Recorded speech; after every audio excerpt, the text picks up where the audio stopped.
Hello. I wanted to address the people of this city that I am the mayor of.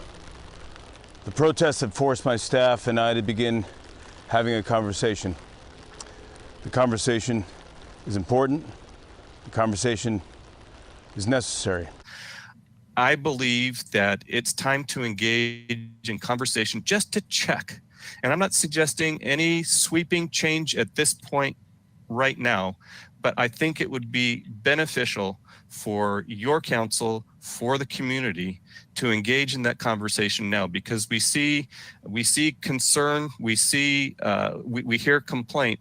While I can't tell you at this time what that conversation is, I can tell you that it is a conversation and we are having it.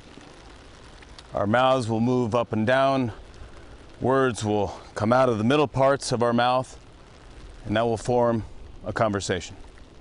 I would welcome the opening up the conversation, looking at the charter, looking at our codes and what we do. Another thing we're working on, and this can't happen overnight, is we're opening up a dialogue. It will be a dialogue between myself and those listening to the dialogue. It'll be like your words are food for our ears, which are mouths, except our mouths won't be eating food words. They'll be participating in the dialogue. I don't want to put words in your mouth, but you embrace the idea of being able to look at more long-term issues. What is the vision? Where are we going? And things of this. And that strikes to me to these structural changes. And that's I would welcome that. I think we're at a point in time where it's really good. We're also going to move funds around to have the resources necessary to open up an exchange of ideas. We're going to spend some time thinking about the ideas. Then we're going to start bouncing those ideas back and forth until we settle on one single idea. Then I'm going to let that idea enter my mind, which will cause my fingers to write policy changes. And my fingers just want to say thank you and that they are listening. With regards to the operational changes and the cultural changes and the improvement and the changes in leadership, absolutely. These are things that we need to do. And these are things that I am prepared, and I know that Andrew and Renee and James are ready for the challenge as well.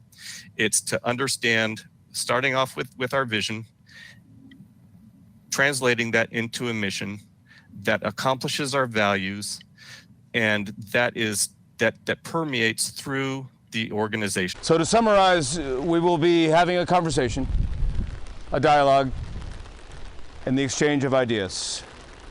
And then we're going to look towards having a conversation about what ideas we're bouncing back and forth in the dialogue. But until then, we want everyone to continue the conversation, while I also have my own dialogue with members of my team who are exploring both ideas and concepts. Communication is what this is. And so these are the types of things, Councilmember Sneddon, that we are prepared to do. We recognize the need, and I would welcome the opportunity both to engage with you personally in the context, and also in the context of a longer-term visioning opportunity for what it is that we want to be over the course of the next generation. Now's the time for that conversation, very appropriate. And then also to dig more into operational improvements. I believe that once we have the vision, the mission, and the values defined, staff will understand what needs to happen, the attitude that we need to do that with, the customer focus that we're hearing from council that we need to lend, and at the same time hold to our professional recommendations and our values as building professionals and planning professionals. And so I hope that answers your question in whole, if not then in part.